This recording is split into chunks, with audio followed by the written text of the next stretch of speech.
Hi guys, there are just so many good cards from Ikoria that I don't know when these reviews might actually end. There's so much good cards I have to talk about.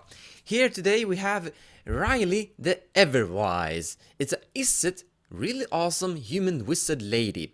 It's a 0/3. For each instant and sorcery in your graveyard, she will get +1/+0, so her power grows with more instant and sorcery in her graveyard. This is very typical Izzet. And whenever you discard one or more cards for the first time each turn, draw that many cards.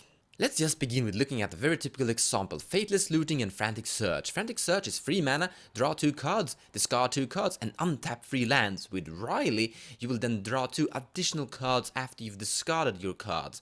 And Faithless Looting, 1 red mana, draw 2 cards, discard 2 cards, and then Reille will draw you an extra 2 cards.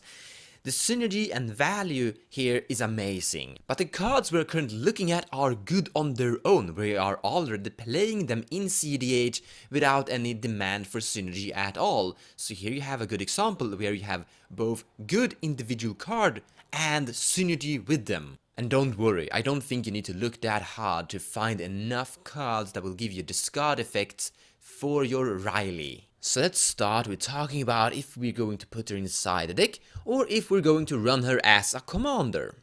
I actually think both. Let's start with talking about running her as your commander. I actually think both. Let's begin this review by looking at her if she were the deck's boss. Whenever a commander has a really low CMC cost and is able to draw cards, that commander is usually cEDH viable. It is also preferable if that commander is granting you a lot of color identities and potentially has a way to also win the game in any form of combo.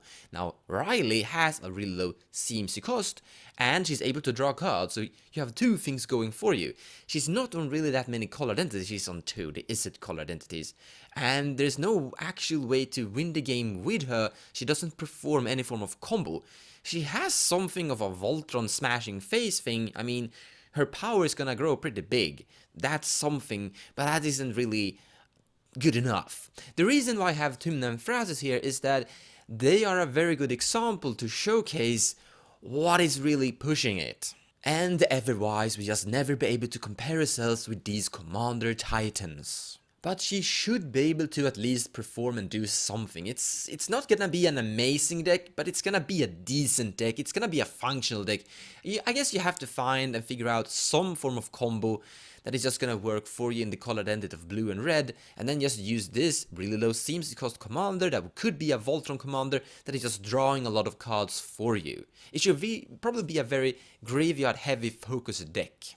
This is probably what I would go for, Mystic's Mastery. So your game plan is basically an Izzet control deck where you're discarding a lot of cards, drawing a tremendously high amount of cards, filling your graveyard really huge, really quickly, and then using Mystic's Master to just cast all the cards in your entire graveyard in a big boom explosion, potentially some form of a Stormwind. Now let's proceed and talk about putting her inside another cEDH deck, because there is a few decks out there that could actually start to utilize this lady. There is a deck that goes by the name of Opius Thief. The commanders are Tymna and Crom, and the idea is that you use a bunch of wheels and a bunch of value cards that will give you profit wheeling. For example, that deck run cards like Smothering Tide, Notion Thief, and Alms Collector. And then a bunch of wheels like Wheel of Fortune and Windfall, and the Everwise Lady could definitely be in that deck as a card that is going to profit from the wheeling. I've also seen Kenrith decks going for the same concept and strategy game plan. So I guess that increases the amount of decks this creature could end up inside in. But there is more. I have a deck that goes by the name of Golos Madness. You can also call the deck 5-color Anje. The deck is a deck that is focused around Bazaar of Baghdad and Anje, heavily filled at drawing cards and discarding cards, utilizing the graveyard, madness and flashback, and other tricks of that sort. And I'm definitely going to include the new Izzet Lady inside that deck. With Anje, you would tap Anje, discard a card, then draw a card, and if you discard a Madness card, you will untap Anje, and you're going to get 1 draw trigger from the Izzet Lady. That isn't so amazing. Hold on. Then you pass turn, and then you can tap Anje and discard a new Madness card in that player's end step or along the way in that player's turn, and you will get a new trigger from the Izzet lady. So you can basically sit there and discard throughout the entire turn cycle and get an amazing value with the Izzet lady. It's a little bit more straightforward with Bazaar of Baghdad. Tap the land, draw 2 cards, then you have to discard 3 cards, you do that, and then you'll draw 3 cards with the everwise.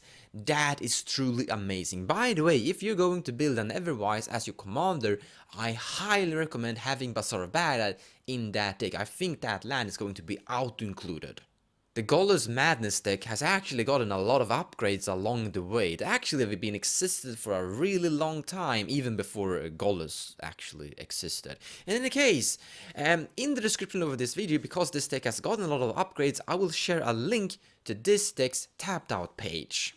Reille is definitely going to be inside that deck. Now, the Golos Madness deck has never been like the best deck in the entire world, but it's starting to climb up there actually. I think it's getting better and better, and this lady is going to be an amazing upgrade for it. But last and really important, I think this card is going to be really fun playing with. She's drawing you a lot of cards, that's good in general. She's a really low CMC cost, that is amazing, but also she's able to actually pack a punch. She may look old, but she has a really big fist of damage. And if you build your deck really heavily focused around instant and sorcery, filling your graveyard really big, she's definitely giving you the possibility of going to a Plan C beatdown game. Thank you so much for watching, and I hope you enjoyed the video. If you like what I do and you wanna support me, feel free to share my videos or even checking out my Patreon page. Also, purchasing cards from the TCG Players website using the affiliate link in the description below of the video will also help the channel grow. So a big thank you to all of you.